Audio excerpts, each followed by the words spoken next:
Hola. Bueno, voy a intentar referirme al Astillero, la novela de Onetti, como vengo prometiendo por ahí. Por supuesto, no puedo referirme a la totalidad de Onetti porque es infinito. 60 años de escritura, más o menos, entre el 1933 y 1993. Es rigurosamente inabarcable, pero también el Astillero es inabarcable. Así que probablemente, si bien voy a hacer referencia a varias cosas, me voy a centrar más que nada en el espacio en el astillero. Pues una novela que se presta para ese tema, justamente. Para el espacio, estudiar el espacio en la literatura, pero además, especialmente en esta novela, ¿no? De todas maneras, por supuesto, voy a hacer varias digresiones al respecto y espero que guste. Va a ser un poco largo probablemente, pero no me gustaría mucho dividirlo en dos partes el video porque seguramente la segunda parte no la vería nadie. Así que voy a empezar compartiendo pantallas, si es que lo logro, para de alguna manera, eh, sí, para hacer algunos comentarios preliminares con algunos elementos gráficos también. Y bueno, después ir comentando algunas cosas sueltas, un poco al azar, sin demasiada estructura, ¿no? Como suelo hacer. Espero que sea de su agrado. Pongo este video bajo la égida de Bachelard y esta frase que me gusta mucho. No es el exterior una intimidad antigua perdida en la sombra de la memoria. Bueno, pensémoslo. Puede ser que sea así o no. Juan Carlos Sonetti, uruguayo, escritor uruguayo, 1909-1994. Eh, Esta es la edición del Astillero que yo leo desde que soy muy chico, muy joven y que he enseñado también varias veces. Me gusta especialmente. No la tengo a mano ahora en este momento, por eso no la muestro en una situación un poquito más real, sino simplemente la tapa de Bruguera, 1961. Ahora vamos a hacer una referencia a eso, respecto de la escritura y de la publicación, porque según parece, según varias informaciones, incluso provenientes de Donetti y de otras fuentes, se produjo algo bastante extraño en la escritura y la publicación del díptico que resulta ser el astillero junto con Junta Cadáveres, que se puede extender una trilogía quizás con Para una tumba sin nombre, pero me parece que no es del todo correcto. El astillero en realidad es la continuación del relato que está en Junta Cadáveres, donde aparece Larsen en Santa María, el personaje principal, intentando instalar un prostíbulo. Una opción, una especie de rasgo muy artiano, no tanto por el prostíbulo o la recaudación a través de las prostitutas, ¿no? Este famoso en Los Siete Locos y Los Lanzallamas, sino más que nada por el batacazo, ¿no? La idea de hacerse rico de golpe. Eso es muy artiano desde ya, y está, por supuesto, presente como una influencia muy grande en Onetti, ¿no? Pero resulta que, bueno, obviamente junta cadáveres. Finalmente Larsen no puede instalar el prostíbulo y es echado de Santa María con una gran humillación. Y entonces unos años después vuelve. Esta vuelta está contada en el astillero. Ahora, el tema es que en realidad, de alguna manera lógica, Onetti empezó a escribir Junta a Cadáveres, que era la primera parte de la historia. Y de repente se dio cuenta de que prefería escribir El astillero, la segunda parte. Y de hecho se publicó antes que Junta Cadáveres. Es decir, que El astillero al leerse en ese momento, en el orden en que fue publicado respecto de Junta Cadáveres, había una inversión. En el astillero hay, en realidad, un recuerdo y una referencia permanente a ese pasado humillante de Larsen, pero no tenemos la historia completa, que recién la vamos a tener después en Junta Cadáveres, que es de unos años después. Por supuesto que ahora podemos leerla en cualquier orden, desde ya, ¿no? Pero lo interesante es recuperar ese orden en que fueron apareciendo, que es una situación muy extraña, si se quiere, pero también muy astuta por parte de Onetti, porque estéticamente resultó muy interesante leer en realidad en el astillero el recuerdo de algo que no está contado todavía, que no está a mano todavía. Bueno, eso quería comentar respecto de la fecha, ¿no? Que puse ahí. Después, bueno, alguna bibliografía. Eh, Después voy a dejar una bibliografía mucho más amplia, escrita, por si quieren capturar pantalla. Pero, por supuesto, es ineludible citar el libro de Ludmer, Soronetti, Los procesos de construcción del relato, un libro, por supuesto, predominantemente estructuralista, el subtítulo lo indica, y pertinente. Lo que pasa es que en ese momento, además, era un libro disruptivo, porque, claro, Onetti aparecía más que nada como un escritor justamente artiano, existencialista, quizás universalista, por lo menos en la interpretación, ¿no?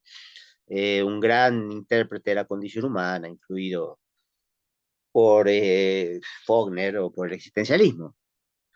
Y claro, lo que va a hacer Ludmer acá es enfocar más bien la metatextualidad o la forma en que el propio Onetti reflexiona en sus relatos sobre la construcción literaria o la construcción del relato. Bueno, con el tiempo podemos ver que Onetti es ambas cosas. Podemos leerlo de las dos maneras, es entre una interacción entre la construcción del relato y también una reflexión muy profunda sobre la condición humana. Eso desde ya. Y el aspecto de existencialista que de entrada se le asignó y él mismo también se asignó, por supuesto, ¿no?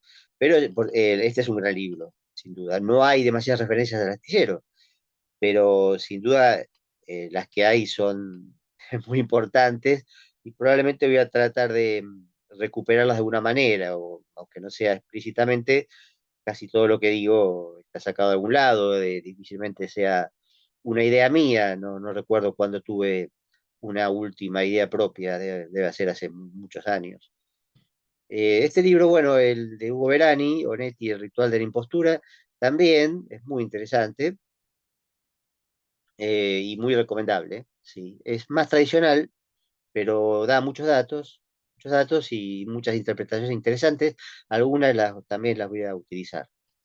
Y después tenemos el de Vargas Llosa, publicado casi recientemente, El viaje a la ficción, que, bueno, ¿qué puedo decir de Vargas Llosa? La ventaja de este libro es que por lo menos es el único libro ambicioso de un autor conocido escrito respecto de toda la obra de Onetti, después de que Onetti ya había terminado su obra. Entonces, tiene una visión general y retrospectiva suficiente.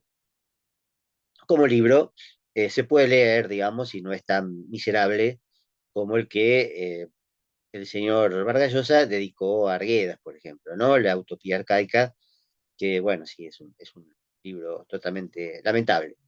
Pero qué sé yo, se deja leer, digamos, no está tan mal.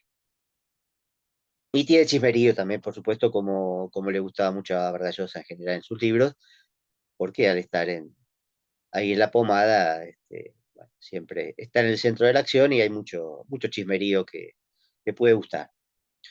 Bueno, y después tengo acá una serie de dibujos, de planos, hechos por Gustavo San Román, que bueno, tuvo la generosidad de pasármelos, de un artículo que se llama La geografía de Santa María.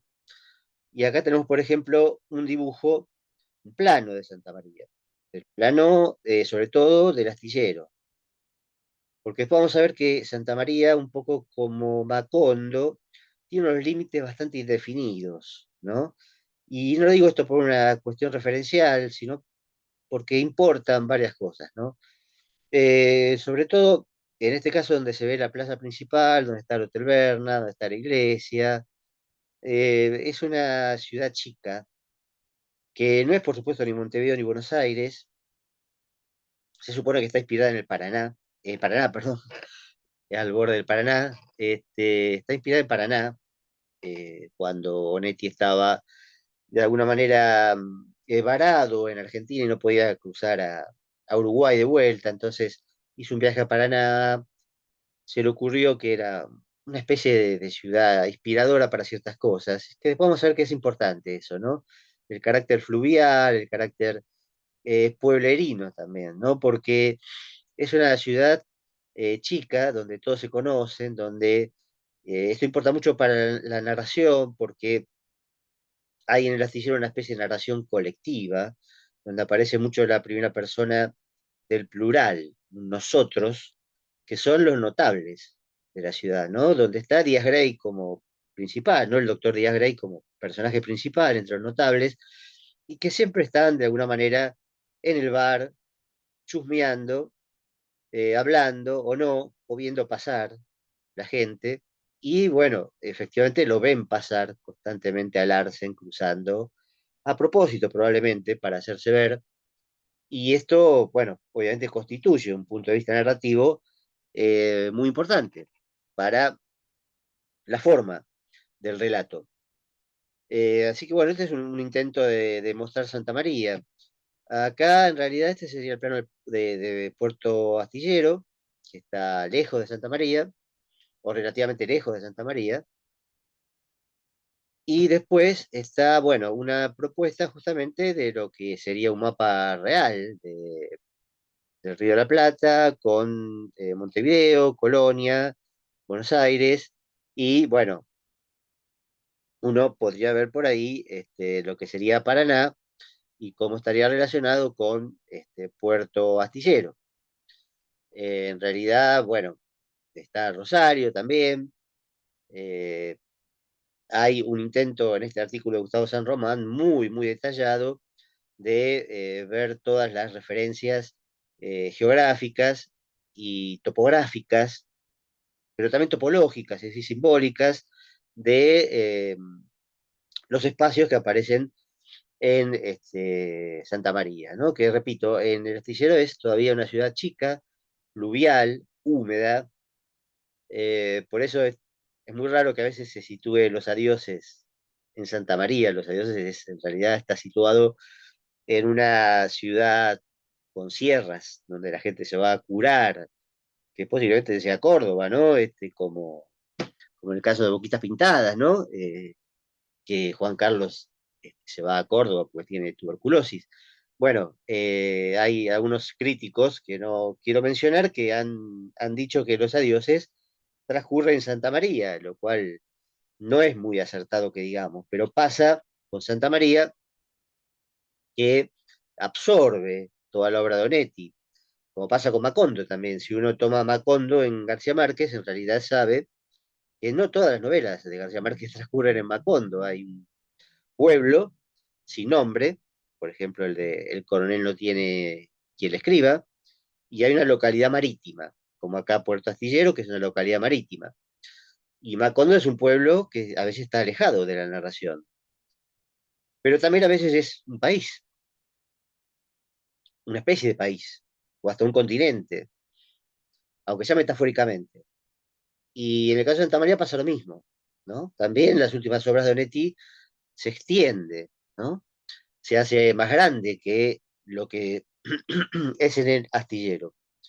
Es importante también que sea una especie de pueblo bastante conservador por el tema justamente de Junta Cadáveres, del prostíbulo. Uno piensa, pero qué raro que en Uruguay no lo dejen poner un prostíbulo. Tiene que ser una localidad lejana de la costa, lejana del mar, de Uruguay, quizás del interior.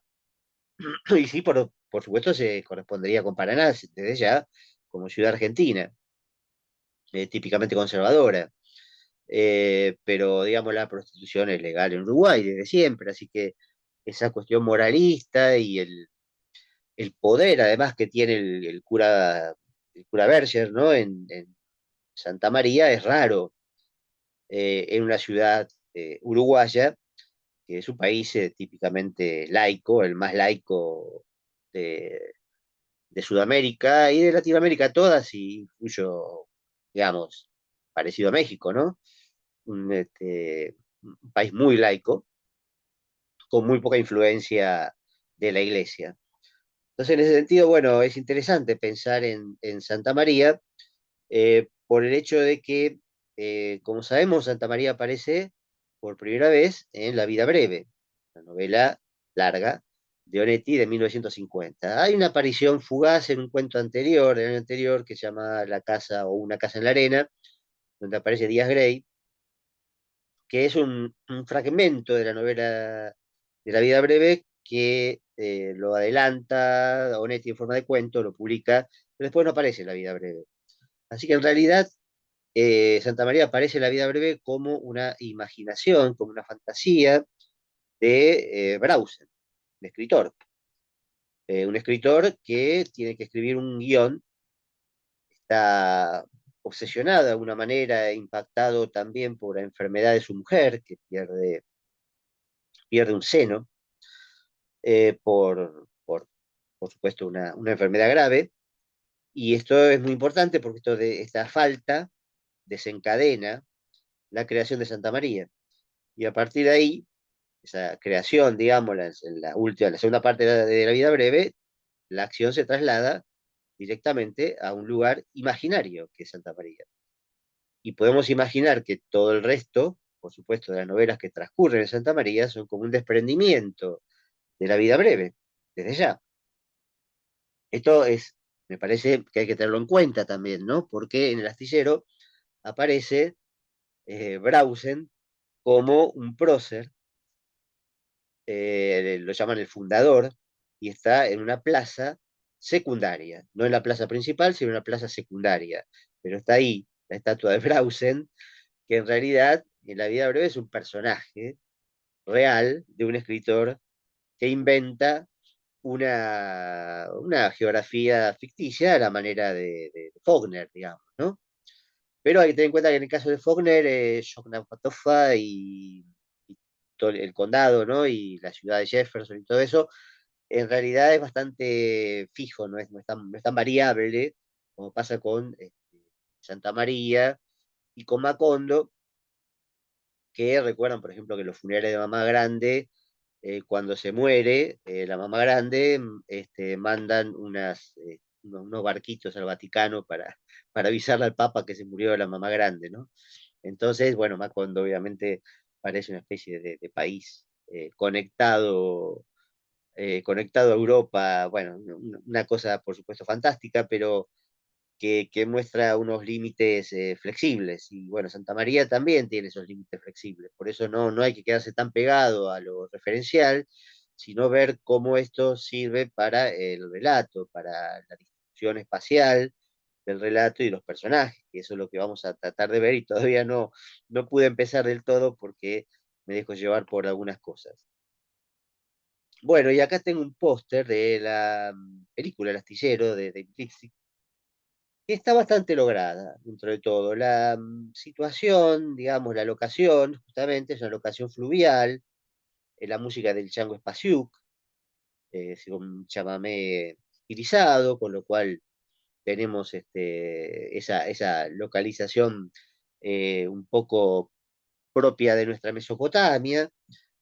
Y hay algunos logros, digamos, la película quizás no sea extraordinaria, la presencia y la caracterización de Ricardo Bartis por ahí es un poquito cuestionable, demasiado artiano, demasiado tanguero, demasiado duro quizás, pero tiene algunas cosas buenas. El astillero también está muy bien, el espacio del astillero que parece en parte una película de Tarkovsky, ¿no? Stalker sobre todo, ¿no? Por la chatarra.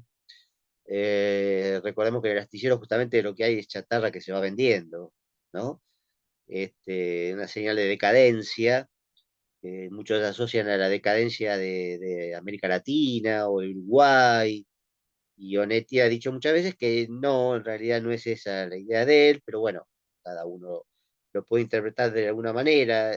Creo yo que en realidad que hay una referencia a la decadencia metafísica o ontológica o existencial del ser humano, más que nada. Eso creo que está más en la intención de Onetti, pero por supuesto se puede interpretar tranquilamente como la decadencia del Uruguay y de América Latina en general. Sobre todo en el caso de Uruguay por la época, ¿no? Por el año 61, que bueno, marca un cierto punto de inflexión, ¿no? Bueno, permiso. Necesito hidratarme un poquito porque como verán estoy bastante congestionado. Bueno, la película realmente se puede ver, yo la recomendaría. Y después, bueno, como decía, tenemos acá unas fuentes primarias que se pueden utilizar, ¿no? Si quieren, una bibliografía también que se puede copiar, pues pueden hacer captura de esto. Y después, bueno, ¿qué más tenemos? Bueno, nada más. Aparentemente nada más. Así que bueno, podemos dejar de compartir. Perfecto. Y podemos seguir hablando entonces un poquito, teniendo en cuenta esta presentación gráfica bastante precaria, seguir un poquito con los espacios, ¿no? Bueno, la novela está estructurada justamente con capítulos que están titulados según cuatro espacios más uno. A veces se combinan los espacios. Esos títulos son casi como el encabezado de un guión de película, ¿no? Que son, los lugares son Santa María, el Astillero, la Glorieta, la Casilla, y después el último espacio es la Casa, que es un quinto espacio que solo aparece en el último capítulo. No, no hay varios capítulos sobre la Casa. Eh, En realidad, en este último capítulo de la casa confluyen todos los otros espacios menos Santa María. Es decir, que el astillero, la glorieta y la casilla y la casa constituyen el último capítulo. Y vamos a ver un poquito esto, qué puede significar o qué sentido nos aportan los espacios, ¿no? Todos son susceptibles de un análisis semántico, sémico incluso, ¿no? Astillero, astillas. Efectivamente, la chatarra se va astillando naturalmente, por decir así, por el pasaje del tiempo, la erosión, pero también porque la van desarmando para vender, digamos, porque el astillero está parado y los trabajadores no cobran. El mismo Larsen, que es nombrado jefe del astillero con un sueldo alto, en realidad no lo cobra, es simbólico ese sueldo y ridículamente, bueno, también se tiene que prender finalmente a la venta de chatarra, ¿no? Para tener algunos mangos, pero él les tiene otras ambiciones. Después, bueno, Glorieta remite a Gloria, de manera irónica, por supuesto. Casilla remite a casa, también, en este caso, de una manera despectiva, ¿no? Es la casilla donde vive Galvez con su mujer y donde su mujer termina pariendo y Larsen huyendo a partir de ese parto. Bueno, esto es para mucho, ¿no? En el astillero, bueno, representa sin duda el mando, el poder, la importancia perdida, ¿no? La gloria perdida. Es una parodia, porque en el fondo no hay nada que hacer, no hay nada que dirigir. En este terreno, digamos, en estos capítulos, la palabra farsa aparece 7 veces. La palabra farsante, dos. Y también hay otras variantes como juego, etc. Y tanto Larsen como Petrus, que es el dueño del astillero, el dueño de la casa y parte de Santa María, ambos son taúres, a ambos les gusta el juego. Es la decadencia, es una de las partes más kafkianas, digamos, no es infinita porque no tiene solución. ahí está, el astillero se va astillando, va desapareciendo de a poco, de una manera casi asintótica, ¿no? Típicamente kafkiana. Y además es un proyecto absurdo porque no hay victoria posible, nunca se va a retomar ese astillero, que es lo que supuestamente va a ir a hacer ahí Larsen, va a ser contratado para retomar la gloria pasada del astillero, pero eso es imposible, y Petru lo sabe. O sea que hay un toque muy grande de absurdo y hay un fin otro, ¿no? Es decir, Petrus tiene sus propios fines, pero Larsen también tiene sus propios fines. Y se tratan de usar entre sí, bueno, pero es obvio quién va a ganar, ¿no? Ahí insisto con que tanto Vargas Llosa como Carlos Franz han relacionado la cuestión con la decadencia de Latinoamérica o del Uruguay. Son dos cosas distintas, por otro lado, ¿no? Y ahí yo me detendría para no repetir lo que dije antes respecto de lo que el mismo Netti podría haber dicho, porque de hecho lo negó enfáticamente, ¿no? Porque en realidad el tópico de la decadencia está siempre en Onetti, permanentemente. No, no hay posibilidad de salvación en Onetti. En Onetti todo decae, todo decae, todo se pierde, todo muere de alguna manera. Entonces, bueno, me parece que eso hay que verlo más como un punto desde un punto de vista temático y también estructural y existencial, pero no relacionarlo automáticamente con una idea sociohistórica de Uruguay y del resto de Latinoamérica, que además tienen procesos completamente distintos. Así no hay una edad de oro, además, para Onetti en general. Eh, Esto sería interesante ver el libro de Raymond Williams, El campo y la ciudad, donde habla de la edad de oro, ¿no? Que siempre se va acercando. Pero en Onetti no hay una edad de oro. Y en el astillero mismo, si bien se puede pensar que el astillero en un momento funcionó, no es del todo seguro que haya funcionado bien. Parece que de entrada hubiera sido alguna matufia, alguna chantada, y lo que se recuerda es falso, o por lo menos es inventado, inventado por cierta conveniencia. Quizás la edad de oro para Onetti puede ser sí la infancia, la juventud, pero siempre la muestra desde el otro lado cuando ya está perdida, ¿no? En ese sentido es desde ya lo más importante para Onetti el cuento Bienvenido Bob, ¿no? Donde se le da la bienvenida a la decadencia de la adultez, al personaje joven, digamos, e ingenuo. Y toda la saga del joven Malavia también, que ya lo vamos a ver después un poquito, ¿no? El caso del joven Malavia, Jorgito Malavia, creo, que también representa esto, ¿no? La inocencia perdida. El astillero de alguna manera también es un poco la otra cara del prostíbulo. Es también un poco eso. Pero una de sus conversiones en una doble farsa, digamos. Ya el prostíbulo era en sí una farsa. Los cadáveres eran las prostitutas. Por eso a Larsen le dicen junta cadáveres. Pero acá no hay prostitutas, pero sí los pedazos de chatarra que se van vendiendo es, digamos, más o menos lo mismo. Es muy parecido.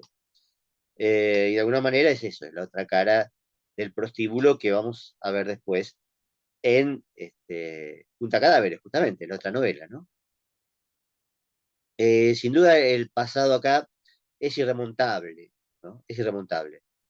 Y, y repito lo que hay de Stalker, ¿no? De la zona de Tarkovsky en esto, ¿no? Algo que tiene que ver con la decadencia y con un lugar al que hay que llegar y no se llega nunca, en realidad. Y cuando se llega no es el que uno quería, que es el lugar del deseo de Larsen, ¿no? Que en realidad es también salvarse otra vez, ¿no? Como hizo con el prostíbulo, ahora quiere salvarse casándose con Angélica, la hija loca de Petrus. Pero bueno, este es también un espacio en donde se cifra la autorrepresentación del texto, idea de Ludmer, por supuesto. El astillero es una creación, es la ficción, en sí misma, porque prácticamente no existe como tal. Es un invento, algo que se hace como si existiera, como si se pudiera remontar, y no se puede.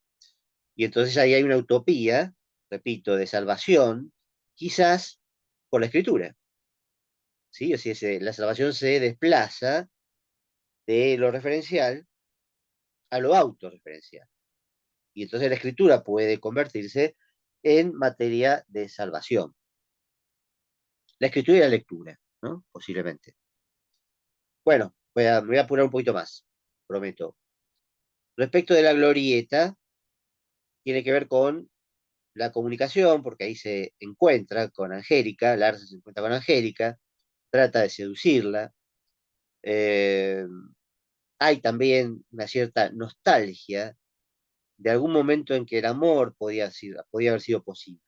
Pero no queda claro muy bien cuándo Larsen estuvo enamorado o fue feliz, verdaderamente, ¿no? Pero finalmente lo que ocurre ahí es una humillación. Esa gloria que busca en la glorieta se convierte en humillación porque en realidad termina encontrándose con la sirvienta de la casa de Petrus, que había oficiado de Celestina, digamos, con Angélica, pero finalmente es la única con la que puede tener relaciones. Esto relacionado con la casa también es muy importante porque es algo muy sacado casi directamente de Kafka, del Castillo. El que lo haya leído seguramente recordará que el agrimensor K nunca puede entrar al castillo, pero sí llega a los aposentos de la servidumbre y tiene relación justamente con la servidumbre. ¿Sí? Es muy parecido esto. Eh, bueno, después está la casilla, ¿no? La casilla aparece al principio como una posibilidad de refugio humano, porque ahí, como decía antes, viven Galvez y su mujer, que está embarazada, y parece como una especie de simulacro de hogar en donde Larsen podría quizás incluirse como amigo de la familia, pero en realidad no puede. No puede por imposibilidad propia. Y además porque ve a la mujer embarazada como un monstruo. Tiene una obsesión con esa cuestión. Y acá tenemos que hacer una pequeña digresión en la relación de los dos tipos de mujeres con las mujeres de, de Faulkner, ¿no? La loca y la embarazada. Emily, que sería Angélica en este caso, y Lina Groff, de Luz de Agosto, que es la mujer embarazada, que es una fuerza de la naturaleza, digamos, que atraviesa los pueblos sin ser molestada, que tiene una especie de poder, de halo, de aura, muy extraño, pero al mismo tiempo también que provoca miedo. Dos figuras misóginas, podríamos decir, ¿no? Sin duda, sí, sí, son dos figuras misóginas, dos visiones de la mujer que si bien están atribuidas a Larsen, y podemos atribuir al narrador fauneriano, son desde ya figuras de mujeres peligrosas, la mujer como peligro, la mujer como atracción al abismo. Por eso cuando ocurre el parto en la casilla, la mujer de Galvez está sola, Larsen la espía y en lugar de ayudarla, sale corriendo. Pero no solo sale corriendo, sino que se escapa de Santa María. Y ahí aparecen los dos finales. Que no lo voy a contar porque no hace falta. Con saber que son dos finales ya es suficiente, ya hablaremos un poquito de eso. Dice, a la mujer en la cama, semidesnuda, sangrante, forcejeando, con los dedos clavados en la cabeza que movía con furia y a compás. Vio la rotunda barriga asombrosa, distinguió los rápidos brillos de los ojos de vidrio y los dientes apretados. Solo al rato comprendió y pudo imaginar la trampa. Temblando de miedo y asco, se apartó de la ventana y se puso en marcha hacia la costa.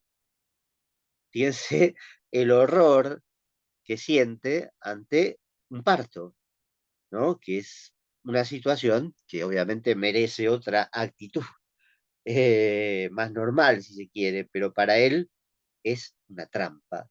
Es la trampa de justamente de quedar atrapado en esa cotidianidad de lo normal, de la familia, de el amor incluso, ¿no? Del amor, no del sexo para otra cosa, sino del amor en sí mismo. Bueno, podemos seguir, pero evidentemente es un final impactante. En cambio, Angélica, por ejemplo, que es justamente una heroína loca, en un momento dado aparece incluso en el astillero. Hace un escándalo en el astillero buscando no sé qué, buscando a Larsen, pero no se sabe muy bien qué, y además muestra sus pechos, ¿no? Dice, textualmente, llevaba caída, no arrancada, pero colgando la pechera del vestido, metiendo en el aire el más estupendo par de pechos que hubo nunca. Y bueno, ahí tendríamos que recordar un poco lo que yo dije antes, ¿no? Que en la vida breve, la invención de Santa María ocurre a partir de la falta de un pecho de la mujer de Brausen.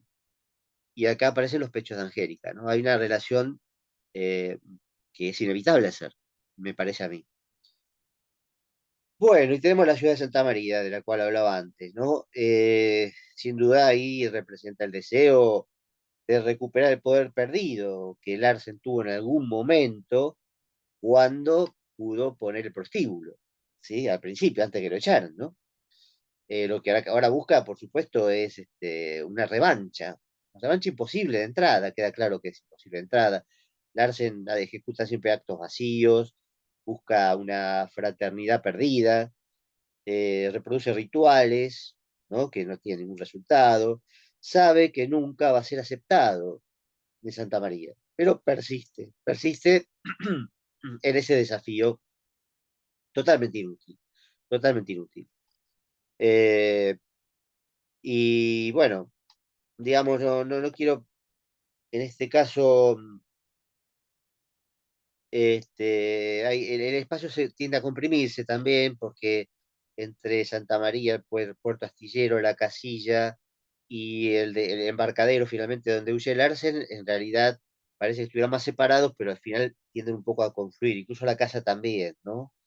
Eh, y de hecho hay bastantes diferencias con la vida breve. O sea, Santa María ya es diferente en el astillero con respecto a la vida breve 10 años antes, ¿no? Los errores o descuidos de Onetti son descartables, no pueden ser errores, sin duda. Hay varias hipótesis al respecto. Se trata, por supuesto, de un espacio plástico, impresionista, pero también son los narradores ocultos los que se equivocan, porque ¿quiénes narran la historia? Bueno, la narran justamente los notables. Lo que pasa que esa modalización que hay al principio eh, después hay que seguirla leyendo. No hay un narrador omnisciente verdaderamente, aunque vemos cosas que solo puede haber visto Larsen o incluso pensado algún personaje, en realidad son reconstrucciones hipotéticas de los narradores que lo ven llegar. Y a partir de ahí, todo lo que hay son rumores. El astillero tiene una gran estructura de rumor, que después se convierte en una falsa narración omnisciente, pero que no lo es. ¿Sí? Esto es muy importante. Y las incongruencias, de alguna manera, acentúan un poco el carácter fantasmagórico de la ciudad y de sus alrededores.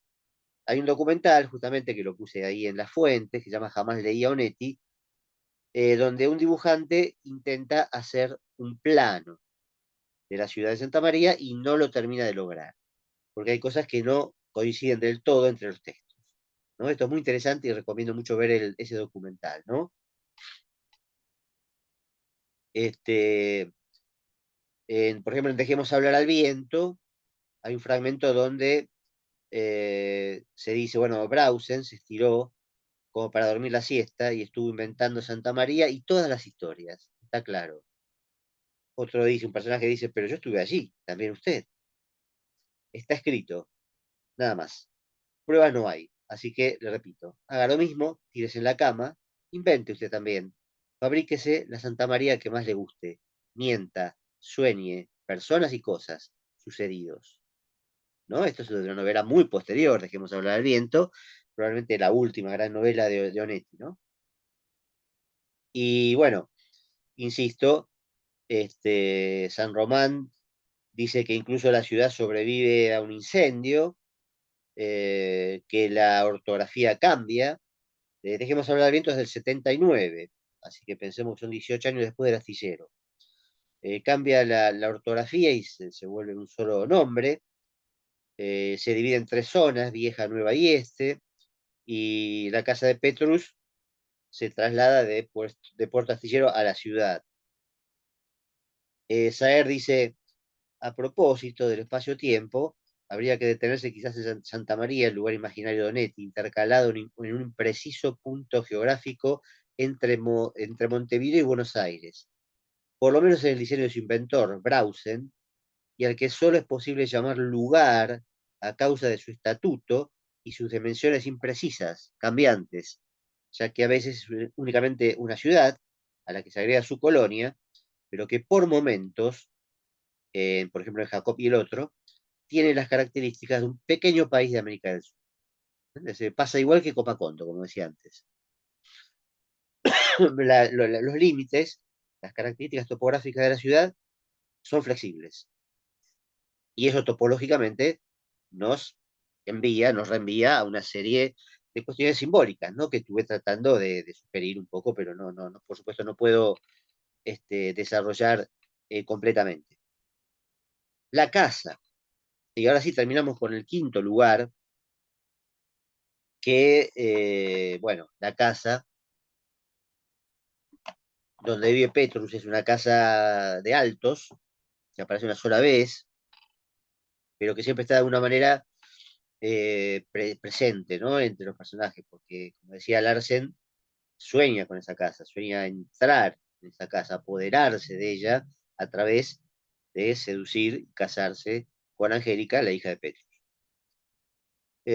Bachelard dice, por supuesto, en un libro que siempre hay que volver, Poética del Espacio, un ensayo hermoso, dice, la casa es nuestro rincón del mundo, el no yo que protege al yo. Todo espacio realmente habitado lleva como esencia la noción de casa. Pero, claro, acá no se da tanto eso, por supuesto. Ese hogar, en todo caso, será de Petrus y Angélica, pero Larsen no puede llegar a ese hogar. Y quizás Larsen nunca ha tenido una casa, en algún momento se dice eso. Jamás ha tenido una casa, ha tenido un hogar, y por eso incluso huye de los hogares. Pero también el destino le huye, porque la casilla, bueno, se caracteriza como diminutivo de casa, pero también se caracteriza por su sordidez, porque, bueno, este, ahí se produce el rechazo definitivo. eh, bueno, esa, esa altitud de la casa, ¿no? Que Bachelard dice justamente, la casa es algo que se estira hacia arriba, ¿no? Que va hacia arriba de alguna manera siempre. Bueno, la casa de Petrus es así, pero Larsen solo puede mantenerse a nivel del piso. Y es de alguna manera tanto una metáfora como una metonimia de Santa María, ¿no? La casa. Porque Larsen quiere poseer Santa María de alguna manera, su revancha, quiere poseer la casa, quiere apropiarse de la ciudad que lo expulsó, quiere apropiarse de la casa del dueño de la ciudad, que sería apropiarse de la ciudad también, que encuentra ese camino, digamos, sinuoso de seducir este, a Angélica, ¿no? Y Larsen, en esa casa vertical, nunca puede ascender, lo que para Ludmer es una referencia social muy clara, ¿no? Metafórica, pero muy clara. Bueno, ahora me gustaría explicar un poco ya para ir terminando, quizás si puedo, una hipótesis de Verani, de Hugo Verani, que dice que hay una espacialización del yo. El personaje de Larsen es para Berani un personaje distinto en cada espacio. En cada uno de esos espacios, ¿no? Los 5 que hemos visto, salvo la casa, porque no puede entrar, pero en referencia a la casa, sí, como un personaje distinto. Se podrían separar y son distintos personajes. Eh, no sería raro esto, de alguna manera es una hipótesis muy interesante porque la idea de que, bueno, a Larsen lo llaman junta cadáveres, pero también lo llaman junta, con una apócope de junta cadáveres. Pero junta también significa reunión, ¿no? Y bueno, en realidad Larsen sería una reunión de varios personajes distintos. Bueno, no me parece mal, dice Verani, el lector está expuesto a una serie de visiones simultáneas de un mismo personaje. Y después dice, cada máscara que Larsen asume desarrolla una posibilidad vital. Parece proyectarse en otro ser, como si estuviera inventando un Larsen imposible, ¿no? Yo igual, más allá de que me gusta mucho esta hipótesis, yo diría, haría una hipótesis que es un poquito inversa. Diría que muchos personajes, y casi todos los principales personajes de Onetti, son el mismo. En un sentido muy parecido a lo que dice Diana Guerrero respecto de los personajes de Art, que dice que son todos los mismos. O sea, Silvio Astier es Remo Erdosine o Stanislao Balder, chico, joven. Pero que todos son lo mismo. Saverio también es el mismo. Entonces habla de un personaje artiano. Y bueno, podemos hablar de un personaje onetiano. Por ejemplo, la paronomasia entre Brausen y Larsen es muy obvia, ¿no? Este, pero también Brausen se convierte en Díaz Grey, de alguna manera, porque es el narrador. Este se independiza y Brausen queda como el fundador. Ya lo dijimos esto, ¿no? Convertido en estatua, petrificado en estatua, ¿no? La típica estatua del héroe. Y Jorgito Malavia, justamente, no deja de ser un Larsen joven, porque lo que más quiere es ser un cafiolo, explotar a la pobre chica, acá en Buenos Aires en realidad, no en Santa María, y que la chica para una tumba sin nombre, ¿no? Que lleva un chivo en la mano, supuestamente. Bueno, esto es muy largo de contar, pero sin duda, Jorgito Malavia es una especie de Larsen Innuche, un borrador de Cafillo, ¿no? Pese a ser de buena familia, ¿no? Todavía no ha fracasado lo suficiente, pero ya va a fracasar igual que Larsen, seguramente, ¿no?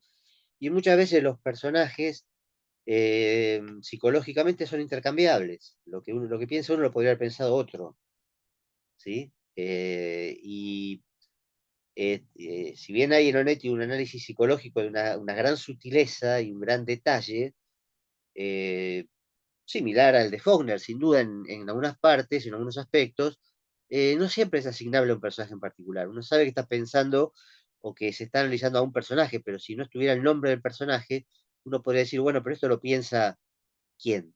Larsen, Díaz Grey, Brausen, Jorgito Malavia, ¿quién lo está pensando? ¿No? ¿Quién lo está viviendo? ¿Quién lo está experimentando? ¿A quién se refiere ese análisis psicológico? Bueno, son el mismo personaje en cierto sentido. Eh, pero no necesariamente de la manera realista, sino más bien de una manera existencialista, sin duda, ¿no? Posiblemente a una idea de un ser humano universal. ¿Por qué no? ¿Por qué no proponer esto? ¿Por qué no volver a la idea de un ser humano universal con todos los peligros que eso implica, ¿no? Estamos hablando de ciertos contextos particulares y de ciertas formas del relato, pero también de cierto impulso de Onetti respecto de esta cuestión de la condición humana, ¿no? De una condición humana que tiene algo en común para todos. Sabemos que esto es muy discutible desde ya, pero no, no se puede dejar sin apuntar, me parece a mí. Y bueno, digamos que en este caso todo lo que tenga que ver con los espacios, los reflejos, la simetría, los desplazamientos, las equivalencias, las inversiones, bueno, todo esto acentúa y al mismo tiempo se contrapone a la cuestión psicológica, ¿no? De la cual hablamos recién, que no es meramente psicológica, insisto, sino que tiene mucho que ver con la estructura del relato y lo autorreferencial del relato, ¿no? Creo que ambas cosas se imbrican. Eso es lo extraordinario de Onetti, me parece a mí. Bueno, quizás podríamos hablar un poquito más de Santa María. eh, ya veíamos Saer decía que era alguna ciudad situada entre Buenos Aires y Montevideo. Ludmer repite lo mismo, que no importa en todo caso cuál es la ciudad real y cuál es la ciudad ficticia, sino que es una ciudad que está entre Buenos Aires y Montevideo. Ya no sería Paraná, en todo caso, que es lo que Onetti mismo dijo explícitamente, ¿no? Y San Román dice, por ejemplo, explica, ¿no? Decidió entonces inventar a Santa María basándose en una visita de un día que hizo a la ciudad de Paraná, sobre el río homónimo. Y cita a Onetti, que contó, entonces me busqué una ciudad imparcial, digamos, a la que bauticé Santa María y tiene mucho de parecido geográfico y físico con la ciudad de Paraná en Entre Ríos. Y Brausen, en La vida breve, repite casi estas palabras. Dice, solo una vez estuve allí, en Santa María, que la inventó él en realidad, ¿no? En Paraná, Santa María. Un día apenas en verano, pero recuerdo el aire, los árboles frente al hotel, la placidez con que llegaba la balsa por el río. Santa María, porque yo había sido feliz allí, años antes, durante 24 horas y sin motivo. Esto lo dice Brausen al principio de La vida breve, mezclando una cosa con la otra, es decir, mezclando el Paraná real, la Paraná real de Onetti con su creación de Santa María, en la que supuestamente además estuvo. O sea que la inventa, pero ha estado. Bueno, dice Onetti en un punto en también un famoso libro que es Construcción de la Noche, un largo reportaje de María Estergilio que recomiendo muchísimo también, que dice que los entrerrianos se parecen mucho a los uruguayos, que no son porteños, digamos, ¿no? Eso también es muy interesante. Hacia el sur se encuentra Buenos Aires, ¿no? Que es la gran ciudad en la que han estudiado Díaz Grey y Malavia, y también es el lugar donde Brausen crea Santa María, ¿no? Y de la que se dice ciudad maldita. Buenos Aires es una ciudad maldita. En el oeste está Santa Fe, ¿no? Oeste, de donde vienen los diarios, que lee Díaz Grey. Hacia el este estaría Uruguay, connotada favorablemente, como el norte también, donde parece haber cierta esperanza, huir al norte. En lugar de huir al sur, como en Argentina, digamos, sería acá huir al norte, que sería, bueno, Brasil, por decir así, Paraguay, ¿no? Cierta libertad. Bueno, digamos, hay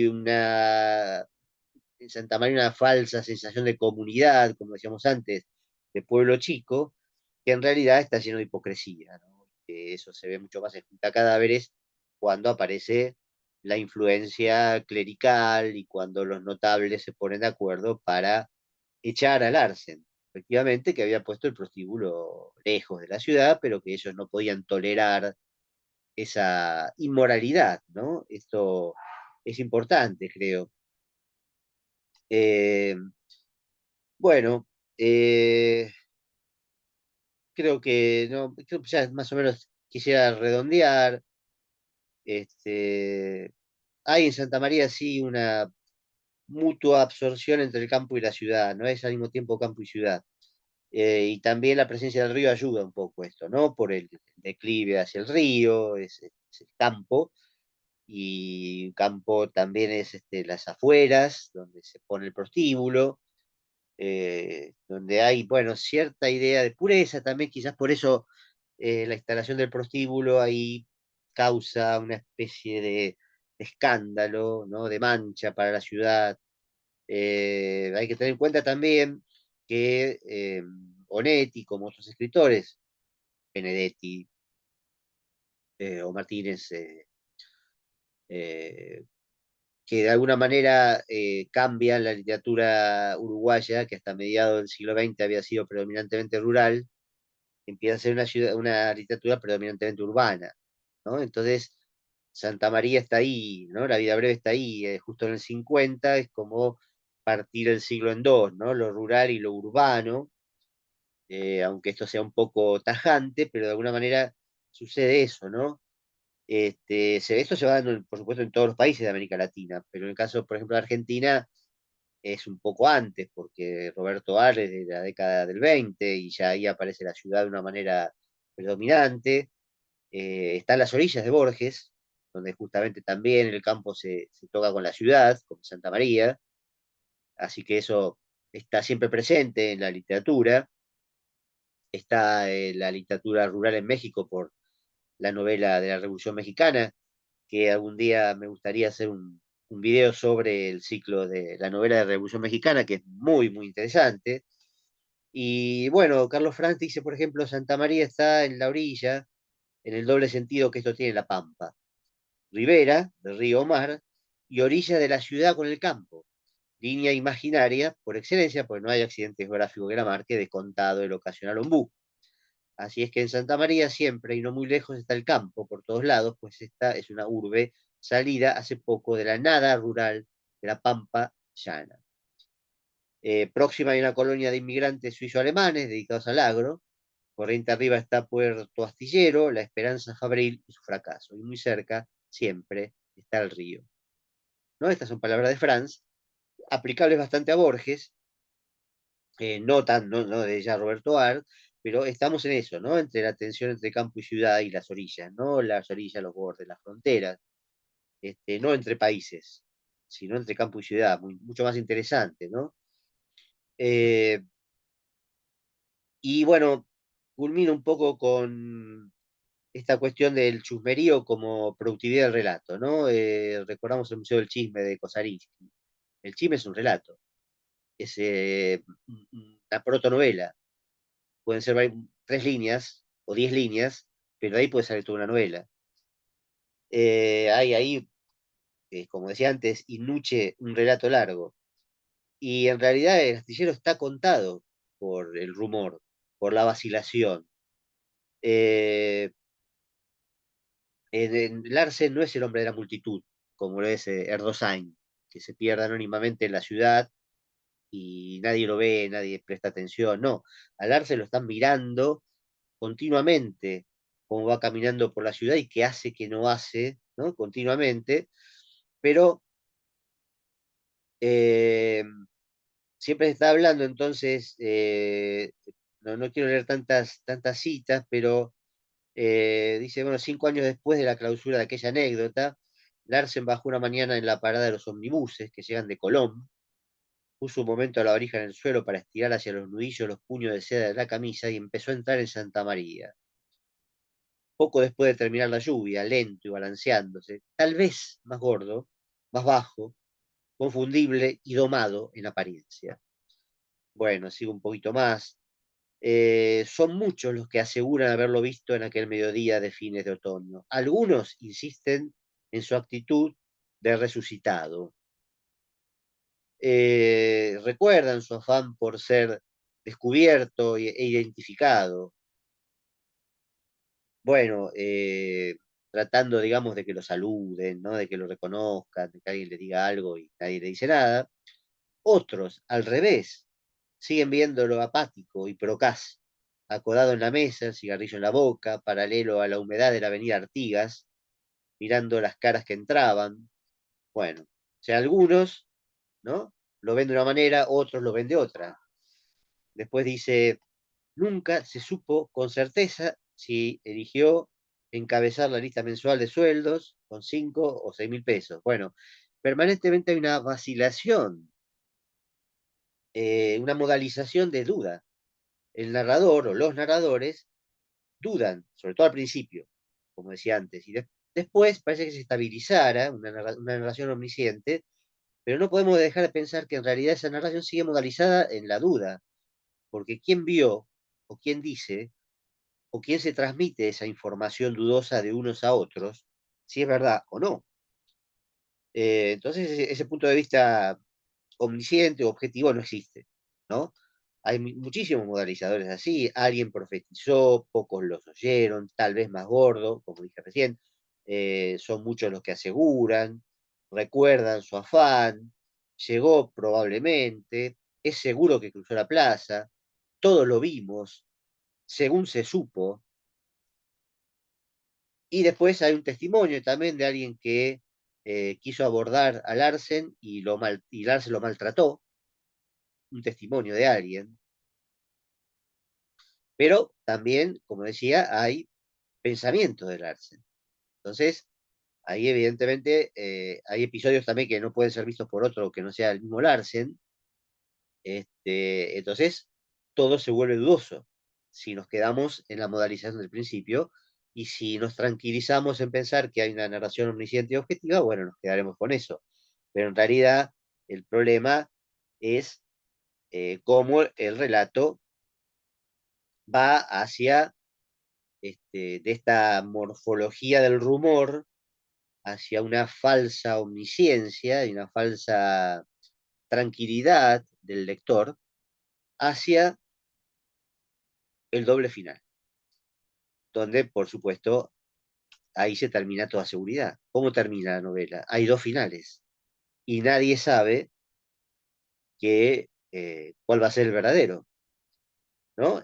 Saer dice, bueno, el narrador, por ejemplo, en casi todos sus textos, más allá de las académicas de atribución del punto de vista, siempre tiene una posición, una instancia, una capacidad de percibir y de comprender respecto de lo narrado, que es diferente cada vez y únicamente válida para el relato al que se aplica. Es decir, él ve que en cada novela hay distintas formas de narratividad y remite, por supuesto, a James, pero digamos que yo prefiero ver en realidad un mismo sistema narrativo que se repite muchas veces. En Los Adiós es el mismo y en Junta Cadáveres es el mismo, es decir, esta modalización dudosa y una focalización externa. Pero bueno, Saer ve más variedad, porque toma desde ya las últimas novelas también, ¿no? Y entonces dice que cada relato tiene una distinta estrategia narrativa. Eso habría que estudiarlo, por supuesto, en cada relato, ¿no? Pero siempre teniendo en cuenta que se trata de una ficción dentro de otra, y probablemente, como en el fragmento que leímos antes, una ficción dentro de otra, ¿sí? Como, bueno, las famosas muñecas rusas o cajas chinas, ¿no? Una inception de relatos. Y bueno, sobre el doble final, para también finalizar un poco este largo video, que supongo que nadie llegará hasta este punto, eh, Onetti en un reportaje dice que él cree que ocurrió el segundo final. Es extraordinario, porque por supuesto eh, pretende desmentir el control que un autor se supone que tiene sobre su obra, ¿no? Pero él dice que, claro, los personajes no son reales. Él lo único que se le ocurrió fueron dos finales, no sabe qué pasó, porque de hecho no pasó nada, porque no hay nada, ninguna realidad ahí. Pero pero la novela tampoco se escribió sola, él escribió los dos finales. Pero lo interesante es que acentúe casi de manera ingenua que él no sabe cuál final es el verdadero, pero cree que fue el segundo, ¿no? Es decir, que vuelve a retomar esa ficción creada como si fuera real. Y él, de escritor, pasa a ser lector ingenuo que elige uno de los dos finales. Bueno, también nosotros como lectores podemos elegir uno de los dos finales eh, o no, o los dos. ¿Por qué no? Si total es una ficción y Larsen nunca existió, aunque terminemos de alguna manera hasta queriéndolo, quizás, o apreciándolo, o teniéndole cierta compasión, para no decir lástima, porque la frase del Diego, ¿no? ¿Qué pasa? Es como que en realidad Onetti no sabe lo que pasa en realidad en su novela, o prefiere no saber. Entonces, en ese caso, se parece mucho a Larsen también, cuando mira a la mujer parir y no quiere saber más nada y sale corriendo y huye. No quiere ver, no quiere saber Larsen. Es una figuración del narrador onetiano, también Larsen, porque todos narran, todos narran desde la duda, desde el rumor, y, pero Larsen no quiere saber nada, no quiere ver nada de todo esto, de lo que está pasando, no quiere verse a sí mismo tampoco. Y lo que sucede es que justamente eh, este narrador onetiano y sobre todo el personaje Larsen, convertido, digo, por esta interpretación mía en un narrador, ¿no? Específico, en realidad no quiere ni contar la verdad, ni saber la verdad. Lo único que quiere es salvarse. Y bueno, en realidad no va a poder. Así que bueno, los dejo acá. Fue largo, lo lamento. Ojalá alguien llegue hasta acá, pero para mí fue muy placentero. Me faltaron decir algunas cosas, pero tampoco quise exagerar al respecto. Así que bueno, los dejo y cualquier cosa me escriben y les paso algún libro o alguna otra cosita que les pueda interesar. Gracias.